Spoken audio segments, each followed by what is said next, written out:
ہے آگے پنچوانی حضرت جی کے پاس لمبی ہے جی چاچو لمبی ہے آپ ادھر بس لے کے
لمبا ہو جائے گا.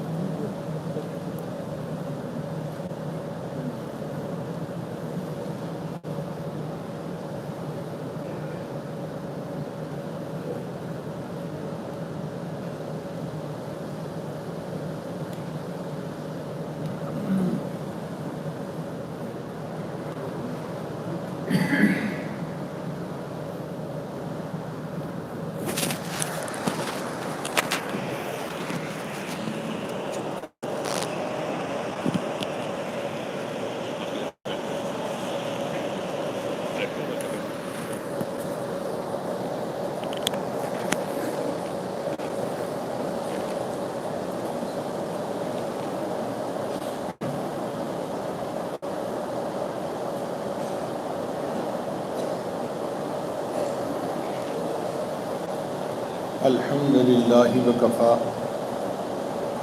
وسلام علی عبادہ الذین اصطفیٰ اما بعد۔ نبی علیہ الصلوۃ والسلام نے ارشاد فرمایا لا یؤمن احدکم حتی یحب لاخیہ ما یحب لنفسہ۔ تم میں سے کوئی آدمی اس وقت تک مومن کامل نہیں ہو سکتا جب تک کہ اپنے بھائی کے لیے وہی پسند کرے جو اپنے لیے پسند کرتا ہے۔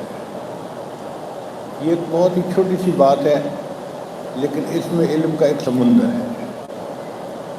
نبی علیہ الصلوۃ والسلام نے مل جل کر رہنے کے جو آداب بتائے وہ چند لفظوں میں سمندر کو سمیٹ کے رکھ دیا۔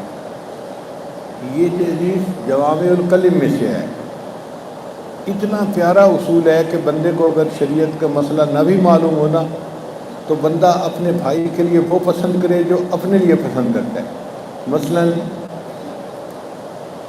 ایک آدمی سے غلطی سے رد ہوئی، اب میں کیا چاہتا ہوں بھائی مجھ سے غلطی سے رد ہو تو مجھے معاف کر دیا جائے، تو میں بھی اپنے بھائی کو معاف کر دوں۔ مجھ سے غلطی سے رد ہو مجھے بدنام نہ کیا جائے تو میں بھی اپنے بھائی کو بدنام نہ کروں۔ کوئی مجھے تکلیف نہ پہنچائے میں بھی اپنے بھائی کو تکلیف نہ پہنچاؤں۔ تو ایک سادہ سی بات کر دی جس کو دیہاتی آدمی بھی سمجھ سکتا ہے، لکھا پڑھا بھی سمجھ سکتا ہے، پہاڑوں کی چوٹیوں پہ رہنے والا بندہ بھی سمجھ سکتا ہے کہ بھائی کے لیے وہ پسند کرو جو تم اپنے لیے پسند کرتے ہو۔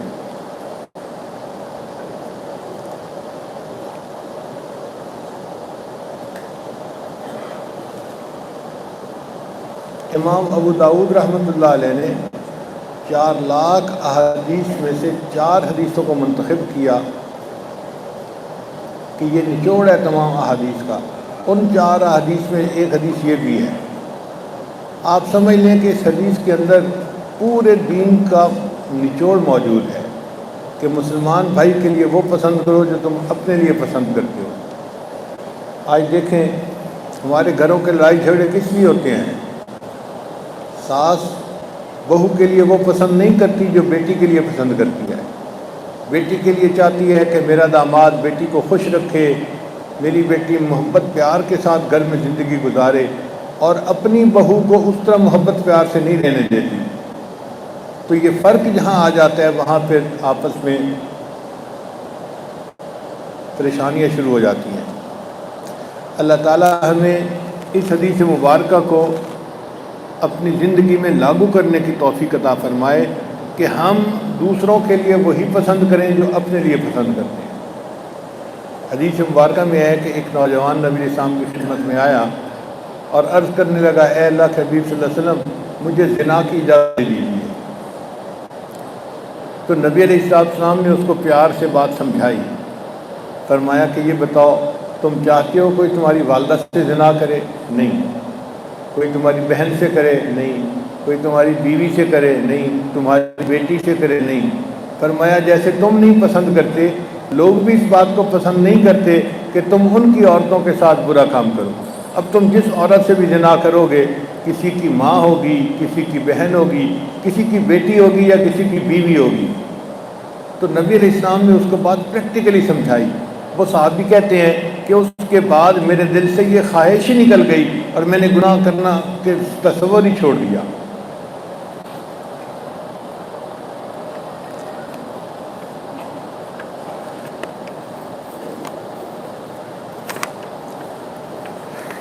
ایک اور حدیث مبارکہ ہے جس میں نبی علیہ الصلوۃ والسلام نے ارشاد فرمایا ان رجلا قال للنبی صلی اللہ علیہ وسلم۔ ابو ہریرہ عنہ روایت کرتے ہیں کہ نبی علیہ السلام کے پاس ایک بندہ آیا اور اس نے کہا اوصنی، اے اللہ کے رسول مجھے کوئی نصیحت کیجیے۔ قال لا تغضب، نبی السلام نے فرمایا غصہ نہ کر۔ فردد مرارا، اس نے بار بار پوچھا اللہ کے حبیب مجھے کوئی اور نصیحت کیجیے، تو نبی السلام نے فرمایا لا تغضب، غصہ نہ کر، غصہ نہ کر، غصہ نہ کر۔ اب یہ غصہ ایک فطری چیز ہے اور اس کا آنا اچھی چیز ہے۔ اسی کی وجہ سے انسان اپنی عزت کی حفاظت بھی کرتا ہے اور انسان اپنے دین کی بھی حفاظت کرتا ہے۔ اگر بالکل ہی ختم ہو جائے تو انسان بغیرت بن جاتا ہے۔ جیسے وہ شاعر نے کہا تھا نا، خدا کے فضل سے میاں بیوی دونوں مہذب ہیں، انہیں غصہ نہیں آتا، انہیں غیرت نہیں آتی۔ یہ غصہ ہی ہے جو بندے کو خود جو ہے نیکی کے اوپر رکھتا ہے اور بے حیائی اور بے شرمی کے کاموں سے روکتا ہے۔ مگر بے جا غصہ یہ بری چیز ہے۔ ایک مرتبہ نبی علیہ السلام نے پوچھا کہ پہلوان کس کو کہتے ہیں؟ صحابہ نے کہا اللہ کے نبی صلی اللہ علیہ وسلم جو دوسرے کو پچھاڑ دے۔ تو نبی علیہ السلام نے فرمایا نہیں، جو اپنے غصے پہ قابو پا لے وہ پہلوان ہوتا ہے۔ یعنی غصہ آئے تو بندہ غصے میں آپے سے باہر نہ ہو جائے بلکہ غصے کا کنٹرول رکھے۔ اب ہوتا کیا ہے کہ ہم لوگ غصے میں اپنے آپ سے باہر ہو جاتے ہیں، ہماری عقل پہ پردہ پڑ جاتا ہے، پھر زبان سے گالیاں نکلنی شروع ہو جاتی ہیں، ہاتھ چلنے شروع ہو جاتے ہیں، ایک دوسرے سے جھگڑے شروع ہو جاتے ہیں اور غصہ ایک دوسرے کے ساتھ دشمنی کا سبب بن جاتا ہے۔ ایسا غصہ اچھا نہیں ہوتا۔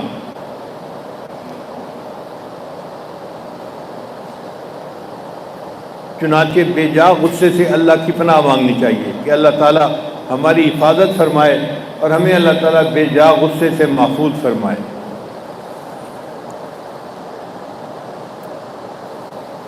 اللہ تعالیٰ قرآن مجید میں فرماتے ہیں کہ مومنین کی نشانیوں میں سے ایک نشانی یہ ہے والکاظمین الغیظ، وہ غصے کو پی جانے والے، والعافین عن الناس، انسانوں کو معاف کر دینے والے، واللہ یحب المحسنین، اللہ تعالیٰ نیکوکاروں سے محبت فرماتے ہیں۔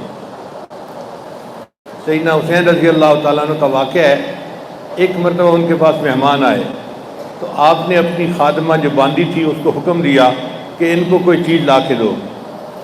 وہ سوپ گرم کر کے لائی، جیسے ہم یخنی گرم پیتے ہیں نا، تو عربوں میں اسی طرح سوپ گرم کر کے پینے کا رواج تھا۔ چائے نہیں ہوتی تھی، وہ گرم سوپ پیا کرتے تھے۔ اب وہ جب کمرے میں داخل ہونے لگی نا تو دیکھ کہیں رہی تھی، چل کدھر رہی تھی، تو پاؤں اٹکا اور پورا کا پورا جو گرم پیالہ تھا شوربے کا وہ سیدنا حسین لانو کے جسم پر آ کر گرا۔ اب آپ اندازہ کیجئے کہ گرم ابلتا ہوا شوربہ اگر بندے کے جسم پر پڑے تو کتنی تکلیف ہوتی ہے۔ تو سیدنا حسین لانو کو بہت تکلیف ہوئی اور آپ نے غصے سے اس کی طرف دیکھا۔ جب آپ نے غصے سے اس کی طرف دیکھا نا تو اس نے قرآن مجید کی آیت پڑھی والکاظمین الغیظ، غصے کو پی جانے والے۔ تو سیدنا حسین لانو نے فوراً غصے کو پی لیا اور اس کو فرمایا اچھا ٹھیک ہے تو اس سے غلطی ہو گئی، میں نے معاف کر دیا۔ پھر اس نے اگلی آیت پڑھی والعافین عن الناس، انسانوں کو معاف کر دینے والے۔ آپ نے فرمایا بھی ٹھیک ہے میں نے تجھے معاف کر دیا۔ اس نے پڑھا واللہ یحب المحسنین، اللہ تعالیٰ نیکوکاروں سے محبت کرتے ہیں۔ آپ نے فرمایا میں نے تجھے اللہ کے راستے میں آزاد کر دیا۔ تو ان کا غصہ اس طرح ان کے قابو میں ہوتا تھا، غصہ ان کو بے قابو نہیں کرتا تھا، وہ غصے کے حالت میں بھی اپنے عقل و ہوش میں رہتے تھے۔ اس لیے وہ غصہ جو انسان کو اپنے قابو میں نہ رکھے، رہنے دے، وہ غصہ برا ہوتا ہے۔ اس سے اللہ کی پناہ مانگنی چاہیے اور بچنا چاہیے، اور ایسا غصہ برا ہے۔ ہم نے دیکھا ہے اکثر عورتیں غصے میں گالیاں دینی شروع کر دیتی ہیں، کوسنا شروع کر دیتی ہیں، اپنے بچوں کو گالیاں دیتی ہیں، چنانچہ اس کا پھر برا نتیجہ نکلتا ہے۔ بہت ساری بہنیں ایسی ہیں ان کے بھائی ان کو تنگ کرتے ہیں اور وہ غصے میں گالیاں دیتی ہیں، اور بعد میں جب بھائی برباد ہوتا ہے یا اس کے جو ہے وہ مستقبل خراب ہوتا ہے تو وہی بہنیں بیٹھی رو رہی ہوتی ہیں اور جی ہمارے لیے دعا کرو، ہمارے بھائی کا کام برباد ہو گیا۔ اللہ کی بندی یہ تمہاری مانگی تو بد دعا تھی جو اب آ کے پوری ہوئی، تم نے کیوں بد دعا دی تھی؟ پھر پتہ کیا کہتی ہیں، او جی میں نے کوئی دل سے تھوڑا بد دعا دی تھی، بھئی دل سے دی تھی یا پھیپھڑے سے دی تھی، زبان سے تو الفاظ نکلے تھے نا، اور لکھے تو گئے تھے کہ آپ نے یہ الفاظ کہے۔ اور کئی مرتبہ غصے میں کی ہوئی دعا بد دعا قبول ہو جاتی ہے۔ چنانچہ میں آپ کو ایک عجیب واقعہ سناؤں کہ حرم شریف کے ایک بڑے مشہور امام ہیں قاری سدیس، وہ سب اماموں کے بڑے امام ہیں، وہ مکہ مدینہ کے بھی بڑے امام ہیں اور مدینہ طیبہ کے بھی بڑے امام وہی ہیں، یعنی دونوں حرمین کے بڑے ائمہ میں وہ بڑے امام وہ ہیں، اور بہت اچھا قرآن پڑھتے ہیں۔ اللہ ان کو جزائے خیر عطا فرمائے۔ انہوں نے اپنا واقعہ سنایا، کہنے لگے کہ میں بچپن میں بہت شرارتی ہوتا تھا اور بہت تنگ کر دیتا تھا لوگوں کو۔ ایک دفعہ ہمارے گھر میں مہمان آئے تو میری والدہ نے ان کے لیے دال بنائی، جیسے دال چاول ملا کے کھاتے ہیں۔ کہنے لگے کہ دال بن کے پڑی ہوئی تھی، مجھے کیا شرارت سوجی، میں نے ریت کی ایک مٹھی بھری اور میں نے دال کی ہڈیاں میں ڈال دی۔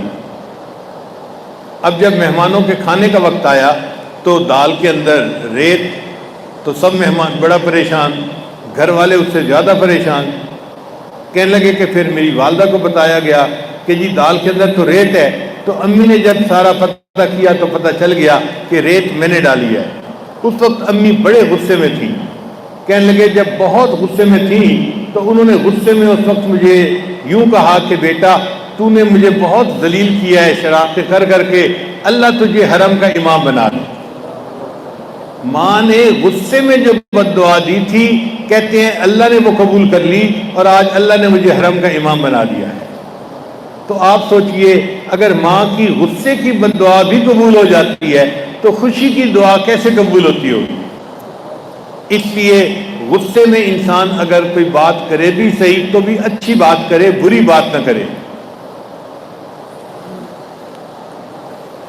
آج کے ٹاپک کی یہ خوبصورتی یہ ہے کہ میں بیان جتنا مرضی لمبی کر لوں آپ کو انشاءاللہ غصہ نہیں آئے گا۔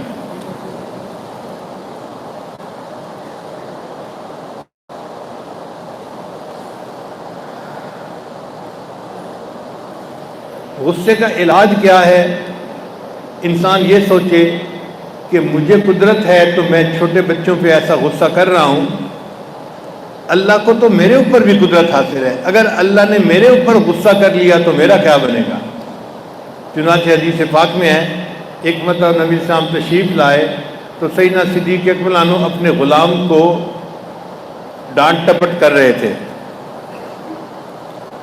تو نبی علیہ السلام نے آ کر کہا للہ اقدر علیک منہ،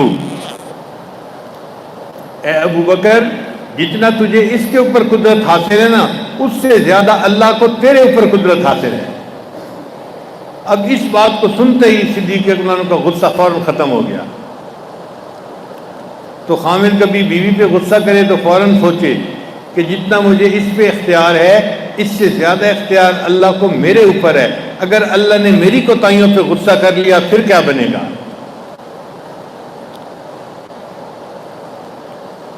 حدیث مبارکہ میں آتا ہے جو بندہ دوسرے بھائیوں کی غلطیوں کو جلدی معاف کر دیتا ہوگا اللہ تعالیٰ قیامت کے دن اس کی غلطیوں کو جلدی معاف فرما دیں گے۔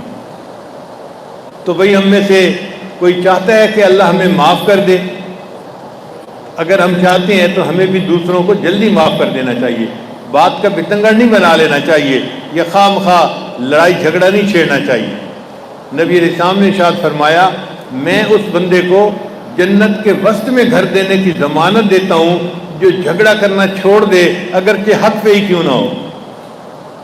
میں اس بندے کو جنت کے وسط میں گھر دلانے کی ضمانت دیتا ہوں جو جھگڑا کرنا چھوڑ دے اگرچہ وہ حق پہ ہی کیوں نہ ہو۔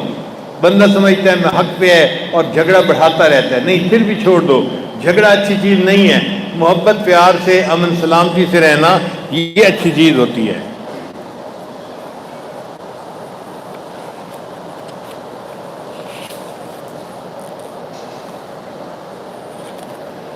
اس کے بعد ایک اور لمبی ساری حدیث مبارکہ ہے، ابو ذر غفاری رضی اللہ عنہ نے روایت کی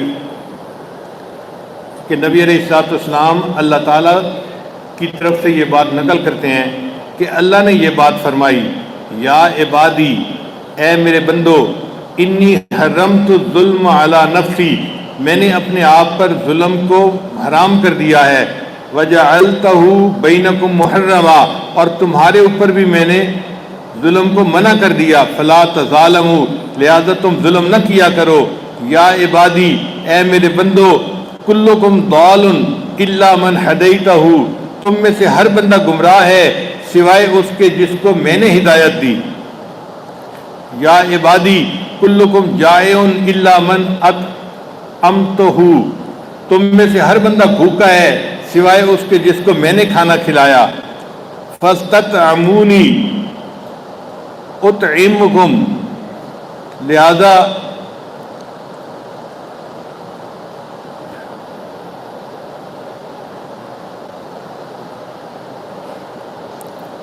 تم مجھ سے کھانا مانگو، میں تمہیں کھانا کھلاؤں گا۔ یا عبادی کلکم عار الا من کسوتہ، تم میں سے ہر بندہ ننگا ہے سوائے اس کے جس کو میں کپڑے پہناؤں۔ فاستکسونی،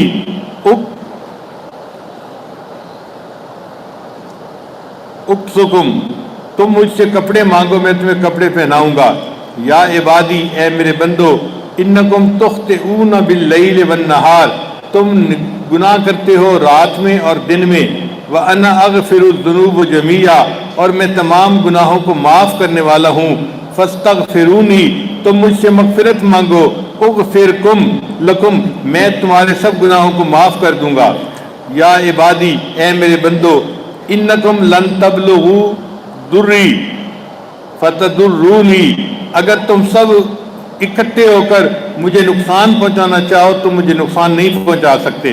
ولن تبلغوا نفعی، اور نہ تم مجھے کوئی نفع پہنچا سکتے ہو۔ یا عبادی، اے میرے بندو، لو ان اولکم و آخرکم و انسکم و جنکم، اگر تمہارے اول اور آخر، انسان اور جن سارے کے سارے، کانوا علی افجر قلب رجل،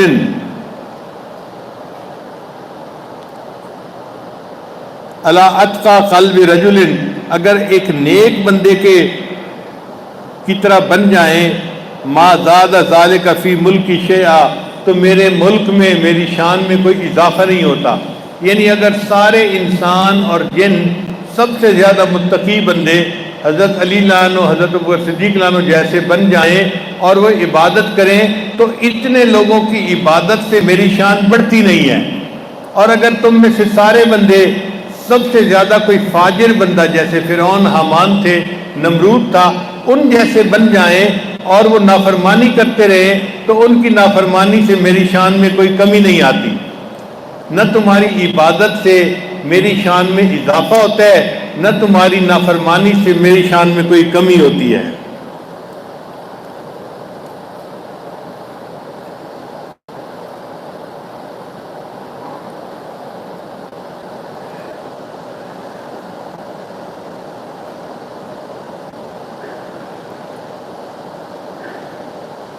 لو ان اولکم و آخرکم و انسکم و جنکم، اگر تمہارے سب اولین اور آخرین اور انسان اور جن، قاموا فی صعید واحد، ایک چٹیل میدان کے اندر سارے انسان کھڑے ہو جائیں، فسألونی، اور پھر سب مجھ سے سوال کریں،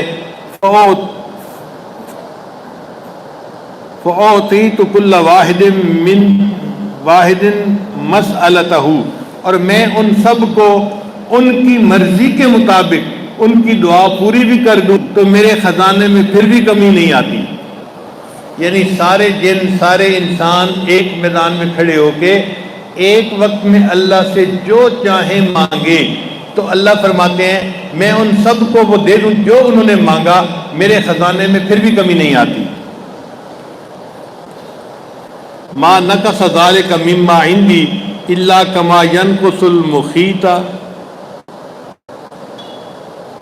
کما ینقص المخیط اذا ادخل البحر، سوئی اگر ہو اس کو سمندر کے پانی میں ڈبو کے اتار لیں تو سمندر کے پانی میں کتنی کمی آتی ہے؟ بہت تھوڑی سی۔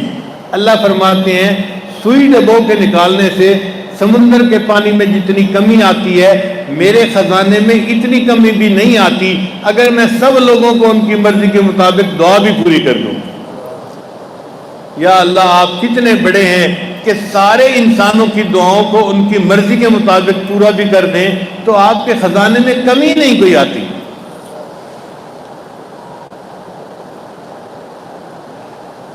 یا عبادی، اے میرے بندو، انما ہی اعمالکم احصیہا لکم، یہ تمہارے اعمال ہیں جن کو میں تمہارے لیے جمع کر رہا ہوں، ثم اوفیکم ایہا، پھر جب تم میرے پاس آؤ گے میں تمہیں اس کا بدلہ دوں گا۔ فمن وجد خیرا فلیحمد اللہ، جو خیر پائے وہ اللہ کی حمد بیان کرے۔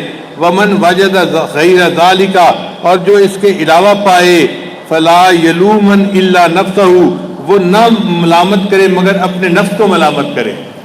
تو ہم گناہ کرتے ہیں تو اپنے نفس کی خرابی کی وجہ سے کرتے ہیں۔ اللہ فرماتے ہیں کہ تم اگر نیکی کرو گے تو اس کا اچھا اجر پاؤ گے، اور اگر گناہ کرو گے تو اس کا برا اجر پاؤ گے۔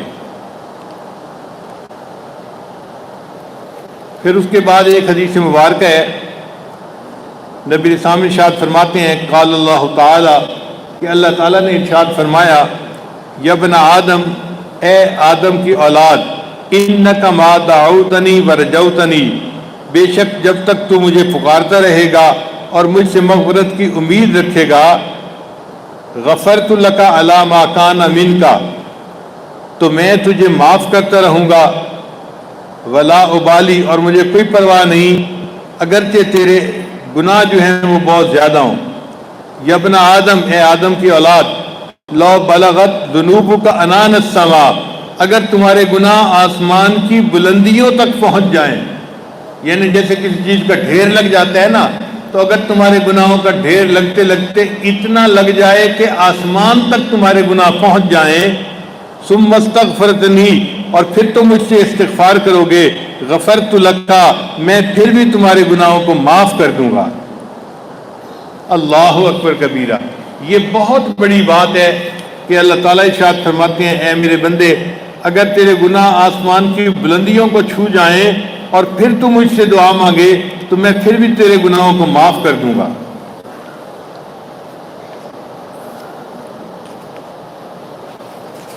ہمیں اندازہ ہی نہیں، تھوڑا روشنی زیادہ کر دیں آپ،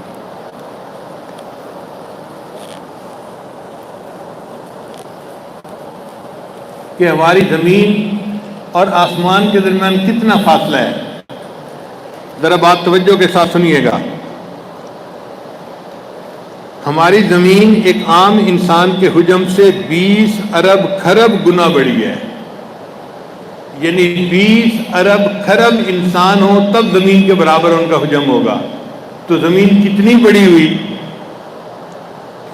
پھر سورج ہماری زمین سے 10 لاکھ گنا زیادہ بڑا ہے۔ ہماری زمین کتنی بڑی ہے اور سورج ہماری زمین سے 10 لاکھ گنا بڑا ہے۔ پھر ایک ستارہ ہے، اس کا نام ہے ایٹا کیری نائی، وہ ستارہ سورج سے 50 لاکھ گنا بڑا ہے۔ تو وہ ستارہ کتنا بڑا ہوگا؟ جو سورج سے بھی 50 لاکھ گنا بڑا ہے۔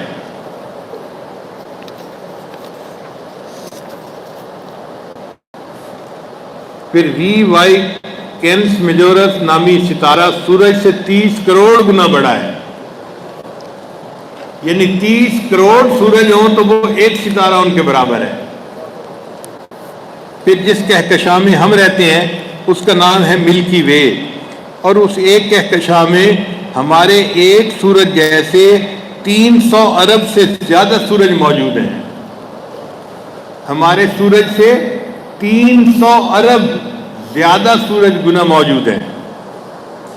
ہماری کہکشاں اتنی بڑی ہے کہ اگر آپ کسی ایسی سواری پر سوار ہو جو 1 سیکنڈ میں 3 لاکھ کلومیٹر کا فاصلہ طے کرتی ہو،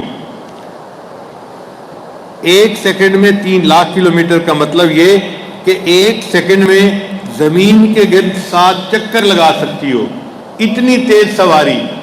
1 سیکنڈ میں زمین کے کتنے چکر لگائے؟ 7 مرتبہ زمین کے گرد چکر لگا لے، تو ہماری اس کہکشاں کو پار کرتے کرتے اس روشنی کو 1 لاکھ سال لگ جائیں گے۔ اتنی بڑی کہکشاں ہے کہ وہ روشنی اس کہکشاں کو پار کرتے کرتے 1 سال لگا لے گی۔ اب یہ تو ہے ہماری کہکشاں، اس کے پڑوس میں اور بھی کہکشائیں ہیں، گلیکسیز ہیں، جیسے اینڈرومیڈا۔ یہ کہکشاں ہماری کہکشاں سے 2 گنا بڑی ہے، یعنی اس کو پار کرنے کے لیے 2 لاکھ نوری سال کا وقت درکار ہے۔ اس کے آگے ایک اور کہکشاں ہے، اس کا نام ہے M81، یہ ہماری کہکشاں سے 60 گنا زیادہ بڑی ہے۔ پھر اس کے آگے ایک اور کہکشاں ہے، اس کا نام ہے IC 1011، وہ ہماری کہکشاں سے 600 گنا زیادہ بڑی کہکشاں ہے۔ جیسے ستاروں سے کہکشائیں بنتی ہیں، ایسے ہی کہکشاؤں سے کلسٹر بنتے ہیں، اور جن کلسٹر میں ہماری کہکشائیں واقع ہیں ان کا نام ہے ورگو کلسٹر۔ اس ایک کلسٹر میں 47,000 کہکشائیں موجود ہیں، 47,000 کہکشائیں موجود ہیں۔ اب آپ کو سمجھ لگی کہ یہ کائنات کتنی وسیع ہے، اور جب اللہ فرماتے ہیں میرے بندے تیرے گناہ زمین سے لے کے آسمان تک بھی پہنچ جائیں گے، اور پھر بھی تو اگر مجھ سے آ کے معافی مانگے گا میں تیرے گناہوں کو پھر بھی معاف کر دوں گا۔ اور اس کلسٹر سپر کلسٹر جیسے کم و بیش 1 کروڑ سپر کلسٹر اس کائنات میں موجود ہیں۔ اب آپ بتائیے کہ 1 کروڑ سپر کلسٹر اگر کائنات میں موجود ہیں تو ساری کائنات کی پھر حدیں کہاں تک ہوں گی؟ اور اس کائنات کو گناہوں سے بھرنا کوئی آسان کام تو نہیں ہے۔ میں کہتا ہوں اگر سارے انسان ساری زندگی نافرمانی کرتے رہیں تو پھر بھی وہ اتنی بڑی کائنات کو گناہوں سے نہیں بھر سکتے۔ اور اللہ فرماتے ہیں میرے بندے اگر تیرے گناہ زمین سے آسمان کی بلندیوں تک بھی آ جائیں گے اور تو مجھ سے توبہ کرے گا میں پھر بھی تیرے گناہوں کو معاف کر دوں گا۔ آج 27 رمضان مبارک کی رات ہے، اللہ اکبر کبیرہ، بخشش کی رات ہے، اور اللہ تعالیٰ تو اتنے گناہوں کو معاف کرنے کے لیے بھی تیار ہیں۔ ہم اپنے گناہوں کو آج اللہ سے بخشوائیں کہ اللہ ہمیں آج معاف فرما دے۔ حدیث مبارکہ میں آتا ہے اللہ تعالیٰ رمضان مبارک کی ہر رات میں جہنمی جہنم سے بری کر دیتے ہیں۔ ہمارے ایک دوست تھے ماشاءاللہ، وہ سر میں درمیان میں سے گنجے تھے، اکثر مالدار لوگ درمیان میں سر میں سے گنجے ہوتے ہیں، تو وہ بھی ایسے تھے، اور میں ان کو پیار سے کہتا تھا یہ ہمارے دوست بڑے فارغ البال ہیں، اور خوش ہوتے تھے کہ مجھے حضرت جی یہ لفظ کہتے ہیں میں فارغ البال ہوں۔ ایک دن میں نے دیکھا کہ انہوں نے اپنے درمیان کا جو گنج پنا تھا نا اس میں ایک بالوں کی خوبصورت سی لٹ آئی ہے، بہت خوبصورت لمبے بال۔ تو میں بڑا حیران ہوا، میں نے ان سے کہا کہ آپ تو فارغ البال تھے، یہ آپ کو بال کہاں سے مل گئے؟ وہ کہنے لگے حضرت میں نے یہ ٹرانسپلانٹ کروائے ہیں۔ تو میں نے کہا بھئی ٹرانسپلانٹ کروانے تھے تو پورے گنج پہ تو کروا لیتے، آپ نے تو صرف چھوٹی سی لٹ کروائی۔ وہ کہنے لگا حضرت ایک بال ٹرانسپلانٹ کرنے کا $1 انہوں نے لیا ہے، اور میں نے $10,000 ان کو پے کیے ہیں، اس سے زیادہ میں نہیں پے کر سکتا تھا۔ تو مجھے حیرت ہوئی اگر یہ چھوٹی سی لٹ کے بال 10,000 ہیں تو پورے سل کے اوپر تو پھر لاکھوں بال ہوں گے۔ اس نے کہا جی ہاں ڈاکٹر یہی کہتے ہیں، ہر انسان کے سر کے اوپر لاکھوں بال ہوتے ہیں۔ پھر میں نے سوچا اگر انسان کے سر کے اوپر لاکھوں بال ہیں تو پھر بکری کے تو پورے جسم پہ بال ہوتے ہیں، وہ بال تو پتہ نہیں پھر کروڑوں اور اربوں میں پہنچے ہوئے ہوں گے۔ تو واقعی بات ایسی ہے، ایک بکری کے جسم پر کروڑوں کی تعداد میں بال ہوتے ہیں۔ اور نبی علیہ الصلوۃ والسلام نے ایک قبیلے کا نام لیا، اس قبیلے کا نام تھا بنو کلب، اور وہ بکریاں پالتے تھے۔ ہر گھر والوں کے پاس 500 بکری، 1000 بکری، 1500 بکری، بکریاں ہی بکریاں پالنا ان کا کام تھا۔ حدیث پاک میں آتا ہے کہ جب وہ قبیلے والے اپنی بکریاں نکالتے تو 2 پہاڑوں کے درمیان جتنی جگہ ہوتی تھی سب بکریوں سے بھر جاتی تھی، ہزاروں بکریاں ان کے پاس تھی قبیلے بنو کلب کے پاس۔ تو نبی علیہ السلام نے بنو کلب قبیلے کا نام لے کر فرمایا کہ اللہ تعالیٰ رمضان کی ہر رات میں بنو کلب قبیلے کی بکریوں کے بالوں کے برابر جہنمی جہنم سے بھی فرما دیتے ہیں۔ اللہ اکبر کبیرہ۔ اللہ کی رحمت اتنے جوش پہ ہے رمضان مبارک میں کہ اربوں کھربوں لوگ ہر رات جہنم سے بری کیے جاتے ہیں۔ وہی جب اتنے لوگ ہر رات جہنم سے بری کیے جائیں گے تو آج کی رات ہم بھی اپنا نام ان بری ہونے والوں میں شامل کروا رہے ہیں۔ دعا ہے کہ اللہ تعالیٰ آج کی اس بابرکت رات میں ہمارے بھی سب گناہوں کو معاف فرما دے اور ہمیں اپنے بخشش کیے ہوئے گناہگار بندوں میں شامل فرمائے۔ وآخر دعوانا ان الحمد للہ رب العالمین۔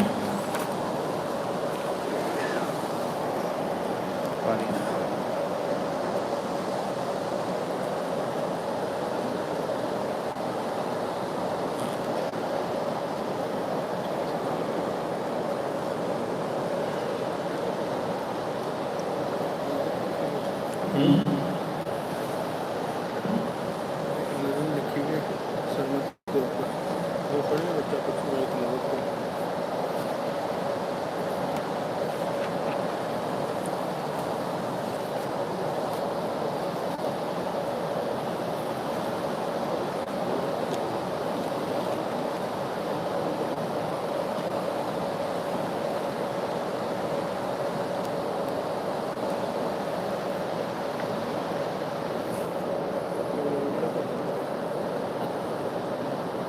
آپ اعلان کر دیں عبداللہ صاحب کی بجائے.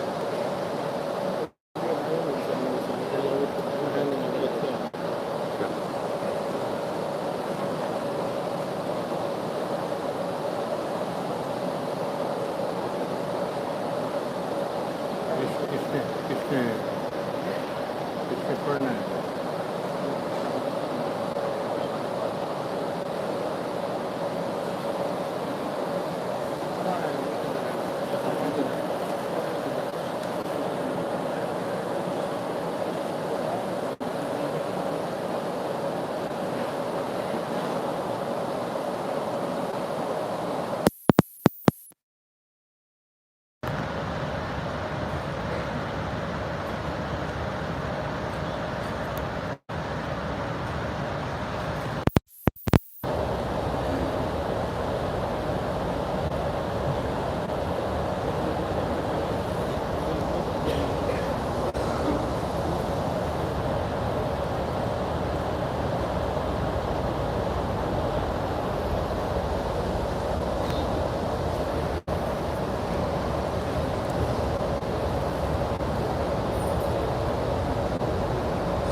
میاں صاحب کا کلام پڑھنا ہے.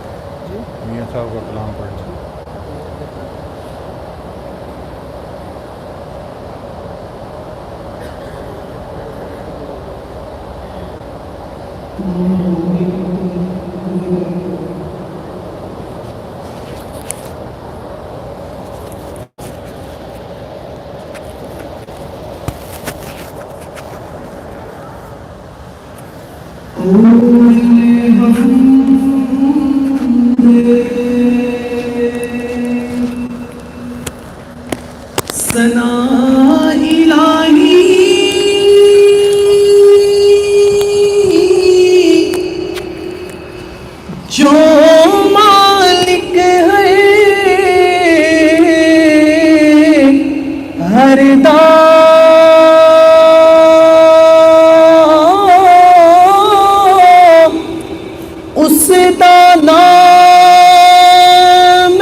کسے میدان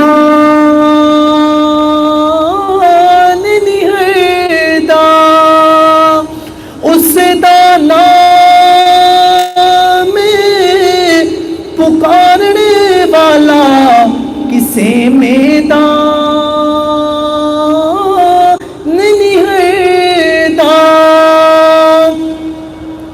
خس خس جنہ قدر نی میرا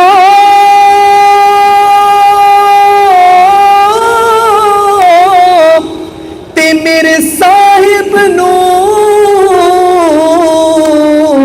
وڈیائیاں میں گلیاں دا روڑا کوڑا مینوں محل چڑھا میں گلیاں دا روڑا کوڑا مینوں محل چڑھایا سایا ایک گناہ میرا ایک گناہ میرا